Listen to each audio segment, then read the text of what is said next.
Praise Lord. ഇന്നത്തെ വചനചിന്തയ്ക്കായി ഇയ്യോബിന്റെ പുസ്തകം 31 അധ്യായം 35 വാക്യം. അയ്യോ, എന്റെ സങ്കടം കേൾക്കുന്നവനുണ്ടായിരുന്നുവെങ്കിൽ കൊള്ളാമായിരുന്നു. തന്റെ ജീവിതത്തിലെ ഏറ്റവും വലിയ തകർച്ചയുടെ നിമിഷത്തിൽ ഇയ്യോബ് പുറപ്പെടുവിച്ച ഒരു ആത്മാർത്ഥമായ നിലവിളിയാണിത്. അവന്റെ വേദനയെ ന്യായീകരിക്കുവാനോ അവന്റെ നിസ്സഹായാവസ്ഥയിൽ അവനെ ആശ്വസിപ്പിക്കുവാനോ ആരും ഉണ്ടായിരുന്നില്ല. കൂട്ടുകാർ കുറ്റപ്പെടുത്തി, സമൂഹം ഒറ്റപ്പെടുത്തി. ഇവിടെയാണ് നമ്മുടെ ഹൃദയത്തെ സ്പർശിക്കുന്ന ഒരു യാഥാർത്ഥ്യമുള്ളത്. നമ്മോട് കൂടെ എപ്പോഴും ഉണ്ടാവുമെന്ന് നമ്മൾ കരുതുന്നവർ പോലും ചിലപ്പോൾ നമ്മെ തള്ളി പറഞ്ഞേക്കാം. ഇയ്യോബിന്റെ കാര്യത്തിൽ അവന്റെ ദുരിതം കണ്ടപ്പോൾ അവന്റെ പ്രിയപ്പെട്ട ഭാര്യ പോലും അവനോട് പറഞ്ഞത്, നീ ദൈവത്തെ ശപിച്ച് മരിച്ചു കളയുക എന്നാണ്.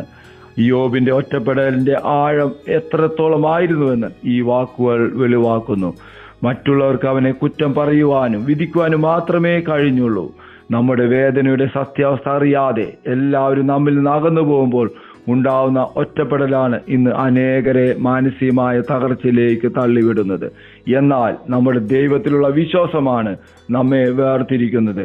പരീക്ഷകളിലൂടെ കടന്നുപോയ ദാവീദ് രാജാവ് നമുക്ക് വലിയൊരു സാക്ഷ്യമാണ് നൽകുന്നത്. സങ്കീർത്തനം 40:1 ദാവീദ് ഇങ്ങനെ പാടി, ഞാൻ യഹോവയ്ക്കായി കാത്തിരുന്നു, യഹോവ എങ്കിലേക്ക് ചാഞ്ഞ് എന്റെ നിലവിളി കേട്ടു.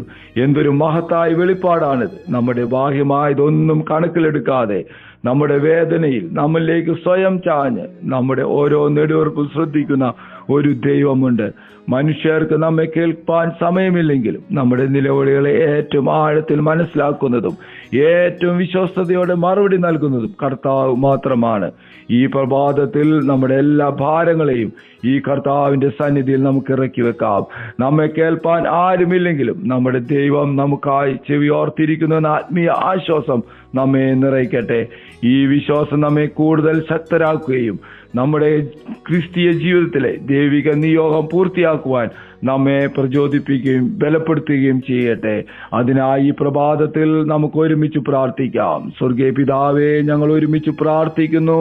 സങ്കടത്തിൽ ഒറ്റപ്പെട്ടു പോകുമ്പോൾ, ഞങ്ങളുടെ ഹൃദയം തകർന്നു പോകുമ്പോൾ ഞങ്ങൾ നിന്റെ സന്നിധിയിലേക്ക് വരുന്നു. ആരും കേൾക്കാനില്ലാത്ത ഞങ്ങളുടെ നിലവിളിക്ക് നീ ചെവി ചായ്ക്കണമേ. ഞങ്ങളെ വിധിക്കാതെ ഞങ്ങളുടെ വേദനകൾ ഏറ്റെടുക്കുന്ന നിന്റെ ആശ്വാസം ഞങ്ങളുടെ മേൽ പകരണമേ.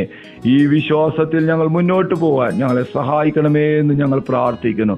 ഈ പ്രഭാതത്തിൽ ഈ ദൈവശബ്ദം കേട്ട ഓരോ മക്കളെയും യേശുവിന്റെ നാമത്തിൽ അനുഗ്രഹിച്ച് പ്രാർത്ഥിക്കുന്നു. അത്ഭുതമാക്കുന്ന കൃപയ്ക്കായി സ്തോത്രം.